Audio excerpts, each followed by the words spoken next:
Hello दोस्तों, मेरा नाम है अर्जुन। स्वागत है आपका मेरे यूट्यूब चैनल पर, जहां पर आज हम डिस्कस करने वाले हैं क्लास 12 पार्टनरशिप अकाउंट में एक बहुत इंपॉर्टेंट टॉपिक जिसका नाम है इन्वेस्टमेंट फ्लक्चुएशन रिजर्व। चलिए जल्दी से शुरू करते हैं।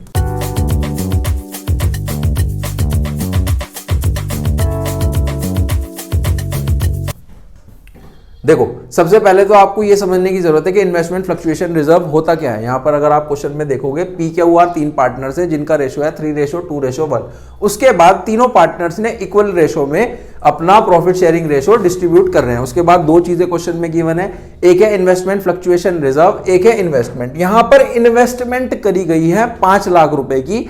और अब देखो होता क्या है, जब भी आप कोई इन्वेस्टमेंट करते हो जरूरी तो नहीं है वो चीज या वो वैल्यू उतनी ही रहने वाली है, उसमें फ्लक्चुएशंस होते रहते हैं। तो उन फ्लक्चुएशंस को मेट करने के लिए यहां पर एक रिजर्व बनाया गया है जिसका नाम होता है इन्वेस्टमेंट फ्लक्चुएशन रिजर्व। अब यहां पर सर देखो 4 से 5 केसेस गिवन है, हर एक केस में आपको देखना है कि इसकी क्या जनरल एंट्री होने वाली है। चलिए जल्दी से आगे शुरू करते हैं इसको।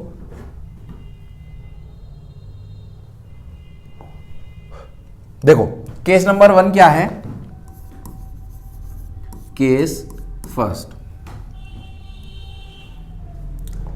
फर्स्ट गिवन है when there is no information. जब हमारे पास कोई भी इंफॉर्मेशन नहीं होगा, देखो किसी भी तरीके का रिजर्व हो हमेशा याद रखना वो ओल्ड पार्टनर्स और ओल्ड रेशो में ही डिस्ट्रीब्यूट होता है।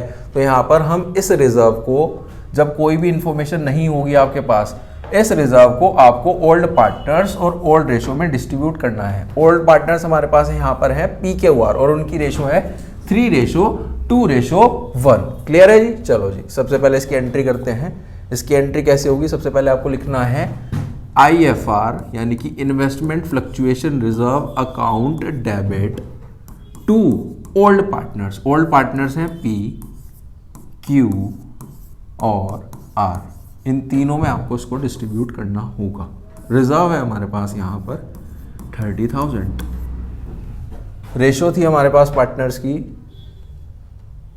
3:2:1। तो ये आ जाएगा हमारे पास, देखो लिखा है रेशो है 3:2:1। ये आ जाएगा हमारे पास 15,000, 10,000 और 5,000। क्लियर है जी। चलो जी, केस नंबर 2 की तरफ चलते हैं। केस सेकंड हमारे पास क्या है, केस सेकंड गिवन है। देखो हर एक केस में आपको इंफॉर्मेशन यही लेनी है सब। देखो जी, सेकंड केस में क्या लिखा हुआ है, मार्केट वैल्यू आपकी 5 लाख होगी। देखो दो तरीके की वैल्यू होती है, जो आपने उस टाइम पे इन्वेस्टमेंट करी उसको हम बोलते हैं ओरिजिनल वैल्यू या फिर बुक वैल्यू। जो आज के समय में उसकी वैल्यू है उसको बोला जाता है मार्केट वैल्यू। पहले 5 लाख इन्वेस्ट करे थे, वो आज भी 5 लाख ही है। तो उस केस में कुछ भी नहीं हुआ है हमारे पास, तो जितना रिजर्व है वो एज इट इज पार्टनर में डिस्ट्रीब्यूट हो जाएगा। तो यहां पर सेम ही एंट्री बनेगी, ये वाली बिल्कुल सेम एंट्री, सेम एंट्री। ठीक है जी, जो कि IFR डेबिट टू PQR बन जाएगी। नेक्स्ट केस की तरफ चलते हैं। नेक्स्ट केस है हमारे पास, again investment, book value 5 lakh है, मार्केट वैल्यू होगी 4,18,000। आपने इन्वेस्ट करे थे 5 लाख, अब हो गए वो 4,88,000। तो 12,000 का क्या हो गया, आपको नुकसान हो गया है। तो यहां पर एंट्री बनेगी हमारे पास केस नंबर 3 में। एंट्री बनेगी सबसे पहले तो जितना भी आपके पास रिजर्व बना हुआ है, मैंने आपको हमेशा से बताया जितना भी रिजर्व है उसको हम क्या करेंगे, डेबिट कर देंगे। ठीक है जी। उसके बाद जितना आपका बुक वैल्यू और मार्केट वैल्यू का डिफरेंस है वो आपको लिखना है यहां पर इन्वेस्टमेंट के नेम से, टू इन्वेस्टमेंट्स। रिजर्व था हमारे पास 30,000, यहां पर आया हमारे पास 12,000, ये 12,000 आया, 5 लाख माइनस 4,88,000। इसके बाद अब जितना भी रिमेनिंग है, रिमेनिंग कितना हो गया 30,000 में से अगर 12,000 चले गए तो 18,000, वो हमेशा से ओल्ड पार्टनर और ओल्ड रेशो में डिस्ट्रीब्यूट होगा। वो 18,000 आपको डिस्ट्रीब्यूट करना है 3:2:1 में। तो ये आ जाएगा हमारे पास 9,000। 18,000 को जब हम करेंगे 2/6 में तो आ जाएगा 3, यानी कि 6,000 और 3,000। क्या ये भी केस आपको क्लियर है अच्छे से? बिल्कुल इसी तरीके से होगा। सबसे पहले जितना भी रिजर्व आपके पास बना हुआ था वो आपने लिख लिया, उसके बाद जो भी आपका डिफरेंस था book value minus market value वो हमने क्रेडिट कर दिया। उसके बाद जितना भी बचा हुआ पैसा था वो हमने पार्टनर्स में डिस्ट्रीब्यूट कर दिया, 9,000, 6,000, 3,000। चलिए जी नेक्स्ट केस की तरफ चलते हैं। नेक्स्ट केस लिखा हुआ है आपकी मार्केट वैल्यू होगी 4,46,000। चलो जी इस केस में भी देखते हैं क्या एंट्री बनेगी हमारे पास। देखो जी समझो, आपकी बुक वैल्यू थी 5 लाख इन्वेस्टमेंट की और मार्केट वैल्यू हो गई है 4,46,000। इसका अगर हम डिफरेंस करें तो ये तो 54,000 आ गया। बल्कि आपके पास रिजर्व कितना बना हुआ है, सबसे पहले हम लिख लेते हैं IFR, यानी कि हम आपके पास रिजर्व बना हुआ है 30,000। ठीक है जी, पर आपको देने कितने हैं, पर यहां पर इन्वेस्टमेंट हुई कितने की है, यहां पे डिफरेंस कितने का है दोनों का, वो है 54,000। तो यहां पे तो कमी हो गई, तो वो कहां से पूरी होगी, वो होगी रिवैल्यूएशन अकाउंट से। रिवैल्यूएशन अकाउंट बचा हुआ पैसा 24,000, ये रिवैल्यूएशन अकाउंट का लॉस हो गया आपका। तो लॉस को भी अब आपको पार्टनर्स में डिस्ट्रीब्यूट करना होगा। जब हम डिस्ट्रीब्यूट करते हैं तो उसकी एंट्री बनती है, पार्टनर्स जितने भी होते हैं हमारे पास ओल्ड पार्टनर्स वो डेबिट हो जाते हैं और क्रेडिट क्या हो जाता है, ये रिवैल्यूएशन का लॉस। तो एंट्री बनी ये 24,000 आपको पार्टनर्स में डिस्ट्रीब्यूट करने होंगे। डिस्ट्रीब्यूट करोगे तो क्या बन जाएंगे 12,000। रेशो वही है 3:2:1। 12,000 24,000 इंटू 2/6 यानी कि 8,000 और 4,000। क्लियर है, ये केस भी बहुत अच्छे से क्लियर है आपको। लास्ट केस की तरफ चलते हैं, उसमें लिखा है इन्वेस्टमेंट थी 5 लाख और आज के समय में मार्केट वैल्यू आपकी हो गई 5,06,000। ये तो ज्यादा हो गई। चलो जी इस केस में देखते हैं हमारे पास क्या एंट्री बनेगी। देखो जी केस नंबर 5 में क्या लिखा है, बुक वैल्यू थी आपकी 5 लाख, मार्केट वैल्यू हो गई है 5,06,000। तो सबसे पहले तो देखो ये तो ज्यादा हो गया। आपको क्या करना है, जितना भी आपका रिजर्व बना हुआ है सबसे पहले तो वो रिजर्व डेबिट करवाओ। रिजर्व था हमारे पास 30,000, वो पार्टनर्स में डिस्ट्रीब्यूट कर दो। पार्टनर्स थे हमारे पास ओल्ड पार्टनर्स P, Q और R। ठीक है जी, किस रेशो में, वही 3:2:1। ये आ जाएगा हमारे पास 15,000, 10,000 और 5,000। अब इसके बाद 6,000 यहाँ पर हमारे पास ज़्यादा है। तो सबसे पहले देखो, जब हमारे पास कमी थी तब हमने रिवैल्यूएशन अकाउंट से पूरा करा था। अब हमारे पास पैसा ज़्यादा है तब भी हमें रिवैल्यूएशन अकाउंट से ही उसको एडजस्ट करना पड़ेगा। तो एंट्री बनेगी investment debit to revaluation account. जितना भी आपके पास पैसा ज़्यादा है 6,000। अब ये रिवैल्यूएशन अकाउंट में आपका प्रॉफिट गया है तो इस प्रॉफिट को भी आपको पार्टनर्स में डिस्ट्रीब्यूट करना पड़ेगा। तो उसकी एंट्री बनती है revaluation account debit to old partners P, Q और R। सेम वही रेशो 3:2:1। ठीक है जी, एंट्री बनेगी यहाँ पे इस 6,000 को डिस्ट्रीब्यूट करने के लिए एंट्री बनेगी 3/6, यानी कि जो हम इसको करेंगे 6,000 इंटू 3/6, ये तो हो गया 2, तो ये तो 3,000। जब हम करेंगे इसको 2/6 में तो आ जाएगा 3, यानी कि 2,000। 6,000 इंटू 2/6 यानी कि 3 2 6, 2,000 और 1,000। क्या है बात क्लियर है?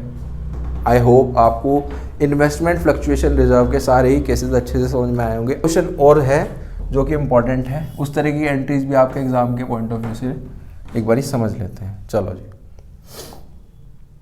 चलते हैं नेक्स्ट क्वेश्चन की तरफ। देखो मैंने आपको पहले भी बताया था, आप दोबारा समझो कि जितने भी हमारे पास क्वेश्चन में रिजर्व होते हैं, चाहे वो जनरल रिजर्व, WCR, IFR, कोई भी किसी भी तरीके का रिजर्व, वो हमेशा ओल्ड पार्टनर्स ओल्ड रेशो में ही डिस्ट्रीब्यूट होता है। लेकिन अगर क्वेश्चन में इस तरीके से आपको बोला जाए कि आप उसको पार्टनर में ट्रांसफर मत कीजिए या करने की जरूरत नहीं है, या कुछ इस तरीके की एंट्री हो कि आपको एडजस्टमेंट एंट्री पास करनी है, तो क्वेश्चन में उस तरीके से आपको नहीं करना पड़ेगा। जैसे हम क्वेश्चन पढ़ते हैं, ABC 3 पार्टनर्स हैं, रेशो है 5:3:2। ऑन मार्च 31 बैलेंस शीट में जनरल रिजर्व गिवन है। कितना गिवन है? जनरल रिजर्व गिवन है। उस उसके बाद partner decided to share future profits in 5:4:3। Partner ने रेशो चेंज कर लिया। उसके बाद लिखा गया है आपको जनरल रिजर्व की एंट्री करनी है दो केसेस में। सबसे पहला केस क्या है कि आप जनरल रिजर्व को ट्रांसफर कर दीजिए कैपिटल अकाउंट में, वो तो बिल्कुल सिंपल है, उसकी एंट्री बनेगी वही general reserve debit to ABC। उसके बाद नेक्स्ट लिखा है do not want to transfer, नहीं चाहते हैं कि जनरल रिजर्व ट्रांसफर हो कैपिटल अकाउंट में, तो उसके लिए एक एडजस्टमेंट एंट्री पास होती है, उसको भी डिटेल में पढ़ेंगे। सबसे पहले फर्स्ट केस की तरफ चलते हैं। फर्स्ट केस की जनरल एंट्री करते हैं तो एंट्री इस तरीके से होगी, यहां पे लिख लेते हैं केस फर्स्ट। इसकी एंट्री होगी general reserve account debit to A to B to C। ठीक है जी, इसकी वैल्यू थी 3,60,000। ओल्ड रेशो थी हमारे पास 5:3:2।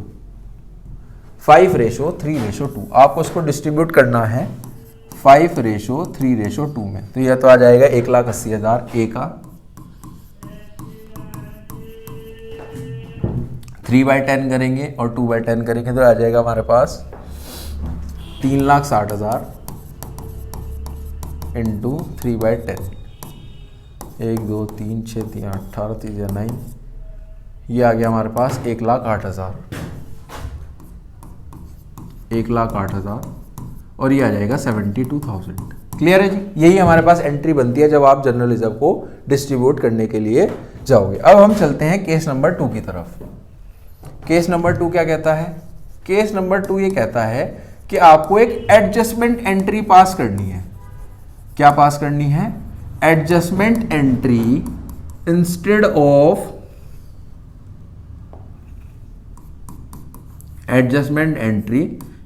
Of doing normal entry. तो सबसे पहले क्या करना पड़ेगा आपको, यहां पे सेक्रीफाइसिंग रेशो निकालना पड़ेगा। वो कैसे निकलता है? OR माइनस NR करके। यहाँ पे 3 पार्टनर्स हैं A B C। सबसे पहले तो आप ओल्ड रेशो लिख लो। ओल्ड रेशो था 5:3:2 यानी कि 5/10, 3/10 और 2/10। इसमें से आपको माइनस करना पड़ेगा new ratio. New ratio question में कितना गिवन है? न्यू रेशो गिवन है 5:4:3। कितना गिवन है जी? 5:4:3। तो ये आ गया 5/12, 4/12 और 3/12। जब आप इसका एलसीएम लोगे, इसका एलसीएम कितना एलसीएम आ गया? एलसीएम आ गया हमारे पास 60 ले लिया एलसीएम। इसके बाद देखो ध्यान से समझो, आपको 10 को 60 बनाना है तो किससे मल्टीप्लाई करनी पड़ेगी? 6 से, तो ये हो जाएगा 30। 12 को 60 बनाना है तो 5 से, 5 जा 25, तो ये आ गया 5/60। आगे चलते हैं, अगेन यहाँ पे ऊपर नीचे 6 से मल्टीप्लाई करनी पड़ेगी, 18 माइनस 5, 5 4 जा 20, तो ये आ गया माइनस के 2/60।